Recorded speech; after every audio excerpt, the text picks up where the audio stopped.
break the world record in the HGV, the car and then the speed. But what was it like to cross that finish line?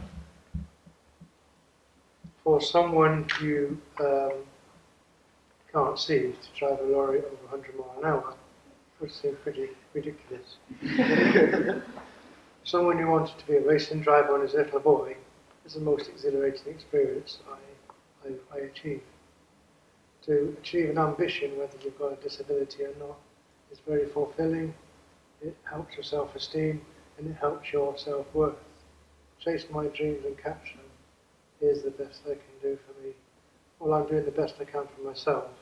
I'm doing the best I can for my charities.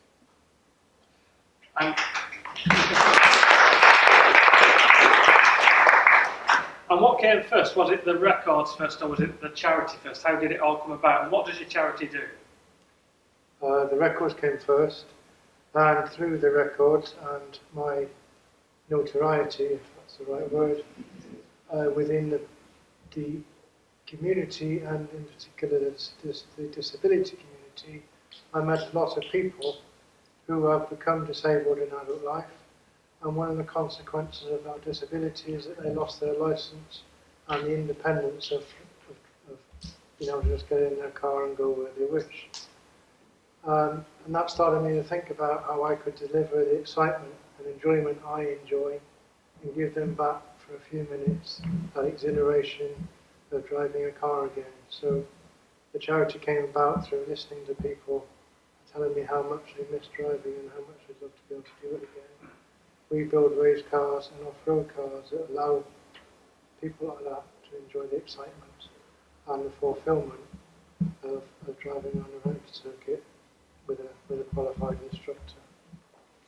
And to do that, I'm guessing first of all you need somewhere to base yourself. You need a bit of a team. So you got going, hadn't you? Just tell us a bit about how you were doing before you met Jen, I'm guessing, and Antz got involved as well.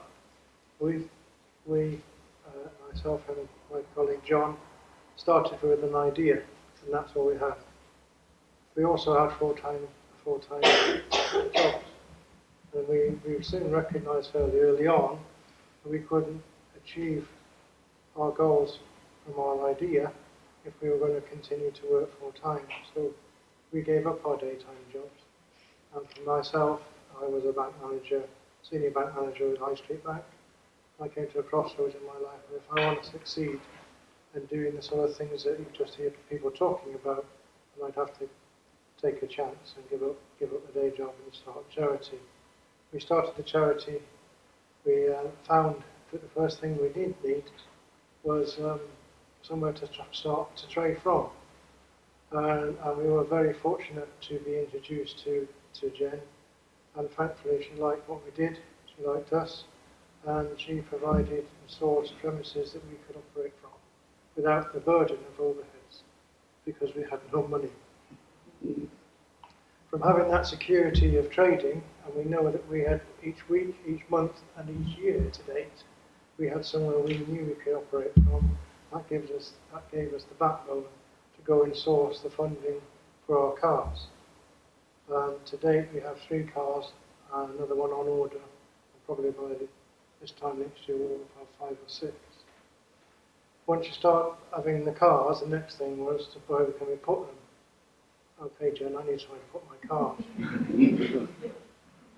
So we now have somewhere to put our cars, and we will be looking for some more space in a minute,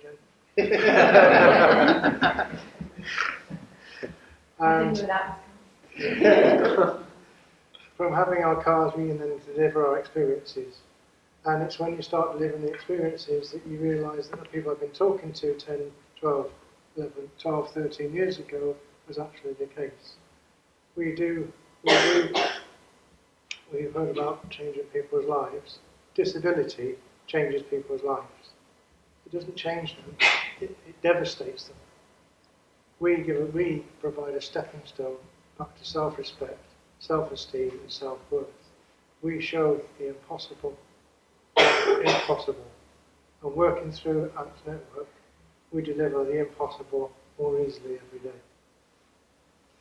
right at the start, Jen talked about some of the things that businesses offer, because I guess the idea would be that a business hands over a cheque to a charity and that's it. But clearly for you, the word space was absolutely crucial, because it would have been a lot more complicated to give you some cash than you go and find somewhere to rent and finding the right place. So you're one of the charities who benefited from the space element more than anything, are you? It would have been complicated if I'd been given the jack on a go and bought cars, and I'd know what.